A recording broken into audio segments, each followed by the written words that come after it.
There are some individuals in Raila's group who I don't think know what they are doing.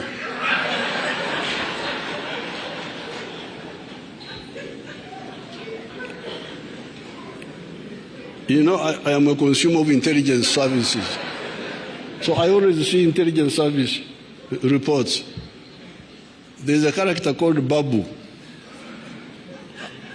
I always see BABU. Dealing with anti-Ugandan group, anti-NRM group, seeing Ugandans. So I had never chosen him, but now I am choosing BABU. But those are individuals, they are not the Raila group, because I know Raila from the nationalists and Pan-Africanists. Why would Museveni talk like this? Why? Tell me. And he's talking well in Kenya, in a foreign land. Why? Why would he say, in presence of his fellow head of state, the President Raila Odinga, that BABU Owino has been working with NRM? Ladies and gentlemen, a tree that does not bear fruits will not suffer from stones being thrown by young boys. Mti usio za matunda au usio na matunda, vijana hawata jihusisha na kurushia mawe ili matunda yaguke. Number one, why Museveni did this is because he realized that BABU Owino was not there and he's a close ally of Raila Odinga, and he chose to join the Azimio, which is significant in my view because exit Raila Odinga, enters BABU Owino. From now henceforth, BABU Owino becomes a core principle in Azimio. Number two is because of his following. BABU Owino is one person who commands the respect of the youth. BABU Owino has a huge following. If you come to Nairobi, you realize that BABU Owino is popular. You know, some people have been arguing that BABU Owino cannot match Raila Odinga. It is true. But tell me, any other politician in ODM or Azimio who can actually attract a huge crowd, especially of youth, like BABU Owino? Tell me, show one other than BABU Owino. Number three is that expect a lot of opposition from Azimio. As Kalonzo would put it, they may have few numbers in parliament, but outside parliament, they may be having the people. Because I may ask you, people are not with Kenya Kwanza. People may not be in Azimio, but I strongly believe that Azimio has now more following than Kenya Kwanza. All factors constant.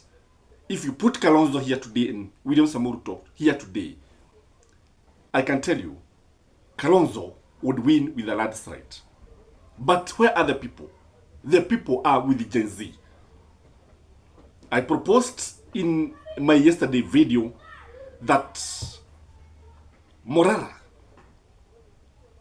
the guy who is Morara Kibaso, who is actually exposing corruption, abandoned projects, fake projects, is the kind of person that can attract a huge following. People like Samuel are also the kind of people who can attract a large following. I also had Samuel today saying that they need to organize themselves to actually avoid the mistakes or the Gen Z that were there. Because Gen Z lacked leadership. The fact that it lacked leadership, it was able to be infiltrated very, very easily. And that is why they were able to be stopped by the government very fast. Because of lack of direction. So, that is where the people are. And that is why Museveni is talking about that. Number three, in my view, is that Museveni has been in power for so long, and he fears BABU Owino. BABU Owino could easily be a catalyst that would make the youth of Uganda or East Africa in general to start behaving like the youth of Kenya. He said that he's a consumer of intelligence. I don't deny that. But he knows very well that BABU Owino has influence. Otherwise, there's no way he could have talked about BABU Owino. Kama najua ya kwamba BABU Owino is a nobody. The other thing is that he wanted to show people that there are some bad elements in Raila Odinga's camp. Kimakusudi kumwambia kwamba you are not perfect. You still have some people who are not very good. That is the message that he was passing to Raila Odinga. And you need to shed some of these people if you expect us, or if you expect to win the support of other heads of state. Because as any sitting president or prime minister would not actually like the opposition. Nobody like the opposition. They would like to have a smooth sailing whereby nobody criticizes them, nobody says anything. And I think when you look at it, Museveni is the father of East African community by the virtue of his age, by the virtue of experience. I think he was setting the pace for Raila Odinga that he now needs to do away with these leaders who are actually anti-establishment, who are actually very, very critical, who are aligning themselves with the youth. And if you ask me whether what Museveni did was right or wrong, I would say it was wrong. He better say it when he is in Uganda. But remember, Kenya is a sovereign state, and we cannot allow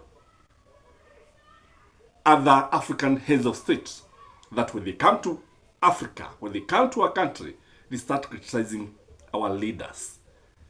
And again, I don't know what actually Raila Odinga would say about this, because Raila Odinga, the way I know him, is one person who allows divergent views, even within his party.